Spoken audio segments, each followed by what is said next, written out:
Goeiemôre almal, wees gegroet in die wonderlike naam van Jesus op hierdie geseënde maandagoggend. En ek wil hierdie week begin om bietjie met julle te gesels oor die smal pad en die breë pad. Nou, in Matteus 7 vers 13 en 14 lees ons van hoe Jesus praat van min mense sal die koninkryk beerwe, want die pad is smal na die koninkryk en die breë pad lei na die verderf. Nou kind van God, baie mense sal ook sê, so die smal pad is eintlik baie moeilik, want net 'n paar mense sal by die koninkryk uitkom. Kom ek verduidelik vir jou wat Jesus hiermee bedoel.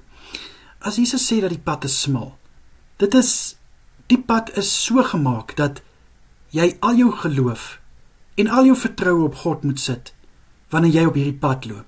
Hierdie pad is jy so gemaak, dat daar nie onnodige goed is, wat jou aandag aftrek nie, dat daar nie onnodige struikelblokke is nie. Maar gaan ons struikelblokke op hierdie pad kry? Ja. Maar wat gaan ons doen, kind van God? Gaan ons toelaat dat dit ons stop, of gaan ons oor daai struikelblokke klim? Ja, dis wat ons gaan doen. Kan ons om het loop, as daar plek is? Natuurlik. Maar ons moet nie stilstaan voor daai struikelblokke nie.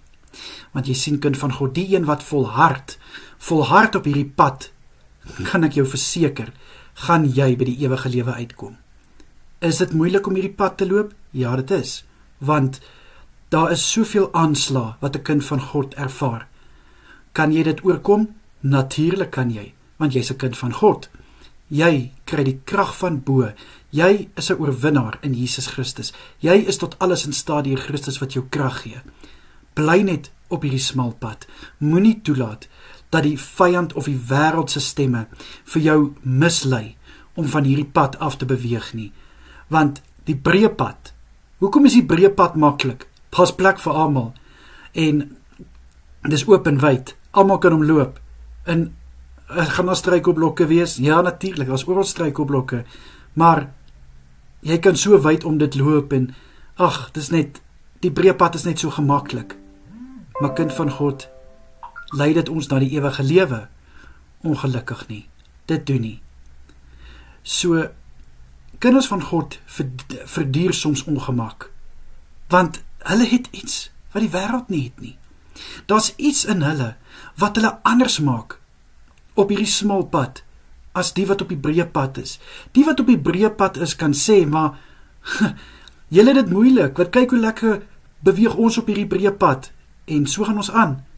Maar waar kom hulle uit? Beslis nie by die ewige lewe nie. Daai pad lei mens na die verderf, kind van God. Al lyk dit maklik, al lyk dit aangenaam. Ek kan nou vir jou sê, daai pad gaan ons nie lei waar ons moet wees nie. Die smal pad is nie so erg nie. As jy jou fokus het op die koning van konings, as jou mindset reg is, jou hart reg is, kan ek vir jou sê, kan hierdie pad hoe smal wees, maar jy gaan vir hom loop en jy gaan by die ewige lewe uitkom. So kind van God, ek los hierdie gedagte by jou, om bietjie te gaan nadink. Watter pad wil jy loop? Die breë pad of die smal pad? Julle moet 'n baie lekker dag hê en ek bid dat God vir julle die wysheid sal gee om die regte pad te kies.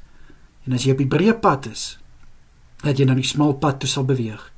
En as jy op die smal pad is, om te volhard en deur te druk en sterk te staan en deursettingsvermoë te hê. Vader, dis my gebed vir elke een, om vir hulle deursettingsvermoë, uithou vermoë te gee op die smal pad. Ek bid in Jesus naam, liewe Here, dat hulle sal weet, die ewige lewe dra soveel krag, die ewige lewe dra soveel meer as wat ons ooit sal besef, as die breë pad se eindbestemming. Asseblief, liewe Here, mag ons volhard, mag ons sterk staan, in die naam van Jesus is dit my gebed. Amen en amen.